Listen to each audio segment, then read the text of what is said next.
President Trump's big, beautiful bill, big, beautiful bill, big, beautiful bill, big, beautiful bill hitting more.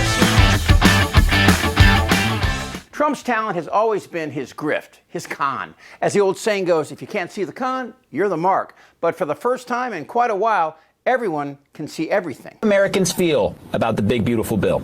Yeah, if we're talking about adjectives, how about they think it's awful, they think it's horrible, and to quote our colleague Charles Barkley, terrible, terrible, terrible. What are we talking about here? Well, let's take a look at the net favorable rating on the big, beautiful bill.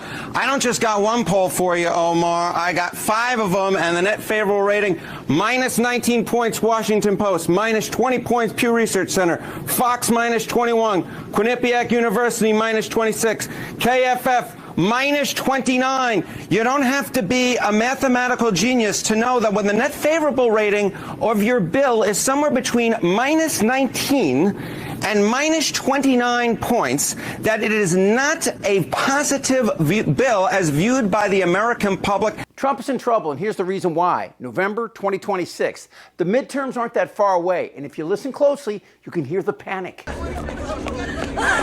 Congressman, are you proud to vote to remove nearly 14 million Americans from their health insurance? Congresswoman, are you proud to vote to remove nearly 14 million Americans from their health insurance? Congressman, are you proud? Are you proud to vote to remove nearly 14 million Americans from their health insurance? Congressman Barrett, are you proud to vote to remove nearly 14 million Americans from their health insurance? The big, beautiful bill has a little bit for everyone. Trouble is, it's all poison. But personally, what bothers me the most about the bill and the internet and social media is when the worst person in the world makes a great point. I don't have the power to offer an amendment on the floor of the House of Representatives, despite being elected by 750,000 Texans. That's Chip Roy, a congressman from Texas, who said the new bill isn't aggressive enough on clean energy tax credits. Some folks have been saying earlier is that, maybe this deadline on July 4th was something that we should just, back off a little bit. I think that would have been a good idea. That's Senator Marlon Stutzman from Indiana. He called the Senate's changes unacceptable. We cannot in good faith pass a bill through our chambers that hinges on cut corners and earmarks. But my favorite is this creep from Texas, who in his spare time calls for the death penalty for women who get abortions and the doctors who administer them. His name is Keith Self. In negotiations with House leadership, commitments were made to ensure the one big, beautiful bill would include key provisions, such as terminating Biden's Green New scam and prohibiting taxpayer-funded experimental gender transition procedures. Now, House leadership wants to cram this broken bill down our throats. Okay, I know the answer to the question, but I'm about to ask it anyway. With the nation on fire and the economy in the toilet, don't know if you saw those bad job numbers or the rise in inflation, and of course wars on 4 different fronts, why are Republicans still talking about transgenders? Because nothing frightens MAGA like a guy in a dress. The radical transgender movement is per capita the most violent, domestic terror threat, if not in America, probably the entire world per capita, because you have all these shooters and murderers or attempted murderers, in such a tiny population of a country, and yet they can't. They're beyond reproach, Benny. Now that's f***ed up. Back to the beautiful bill. The phrase that caught my eye in the opposition to Trump's loaded diaper of a bill is Keith Self's comment, cramming it down our throats. The key to the end of Trump and MAGA is when enough of these little Republican boys or girls actually sack up together and represent the country instead of worshiping their cult leader. I am the chosen one. Somebody had to do it. Not so much this time, Donnie. As plenty of the worst people you know have been making some very good points about Trump, say, ordering the bombing of Iran. From Matt Gaetz to Marjorie Taylor Greene to Tucker Carlson taking Ted Cruz out to the woodshed. President Trump knows that the Bush-era doctrine of regime change wars in the Middle East is foolish. The American people have been brainwashed into believing that America has to engage in these foreign wars in order for us to survive. You don't know the population of the country you seek to topple? How many people live in Iran? 92 million. Okay. You don't know anything about Iran. So okay, actually I am not the Tucker Carlson expert on Iran. You're a senator who's calling for the overthrow of the government. This week, we've got a new contender. The world's richest man and Trump's former political benefactor, Elon Musk, railing against Trump's so-called big, beautiful bill, a bill that is almost suicidally self-destructive. So what is in this bill that's freaking out MAGA? Well, it changes every day because nobody has read this fucker. Dairy Queen voted for it, then found out her state, Georgia, couldn't legislate against federal or AI programs that would take jobs away from her constituents. So then she opposed it. And this guy admitted in a town hall he hadn't even read it. This provision was unknown to me when I voted for the bill.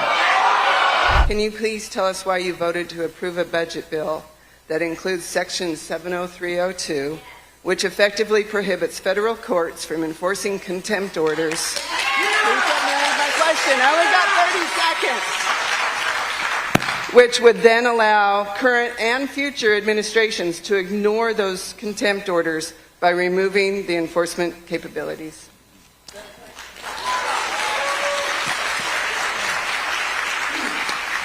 I do not agree with that section that was added to that bill. But none of this is new. The Republicans' Patriot Act, passed after the events of 9/11, was a sweeping attack on our liberties, and no one took the time to read it. No one. No one read it. That's the whole point. They wait till the middle of the night, they drop it in the middle of the night, it's printed in the middle of the night, and the next morning when we come in, it passes. How could Congress pass this Patriot Act without even reading it? Sit down, my son. We don't read most of the bills. Do you really know what that would entail if we were to read every bill that we passed? Well, the good thing, it would slow down the legislative process. I couldn't believe that virtually no member of Congress had read the Patriot Act before voting on it. But the beautiful bill, well, it only made it out of the House by one vote, and it only made it out of the Senate because this tough guy cast the deciding vote. A bunch of childless cat ladies. So why are Republicans so pissed? Well, there's two camps. About 90% of the GOP pushback is there aren't enough cuts. As you heard Keith Self say, they want to cut anything that makes sense, like the Green New Deal, the kind of brilliant idea incentivizing environmental changes to, save the fucking world. And instead, they threw billions at the border, which ironically will keep everyone out except the very people they claim to be after. Our economy, if not our country, will collapse if ICE is allowed to continue to grab people off the street, including U.S. citizens with brown skin, and dump them in the Everglades. The alligator albatross. The idea that it's dumb into your integrate and eat. They just get eaten by an alligator or a snake. I guess that's the concept. What a fucking moron. The snakes are fast, but alligators are, but we're going to teach them how to run away from an alligator, okay? If they escape prison. How to run away. But this part of the bill has most people scratching their heads as they try and do the math. We are spending trillions while we lower taxes against billionaires, while we cut Medicaid and steal health care to 14 million people.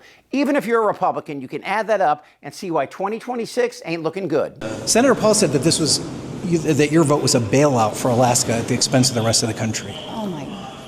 That's what Senator Paul said. Question was easy. Senator, we've got the... I didn't say it, ma'am. I'm just asking for your response.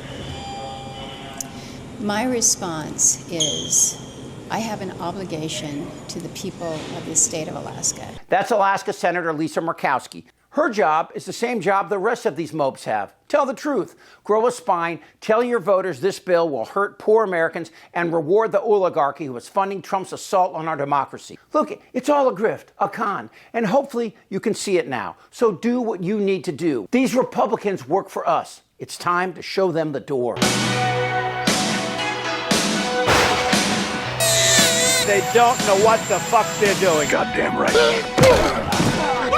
You have no shame? I don't want to talk about this stuff. You're in a lot of trouble, Donnie. I think he's crazy. I'm Chip Franklin.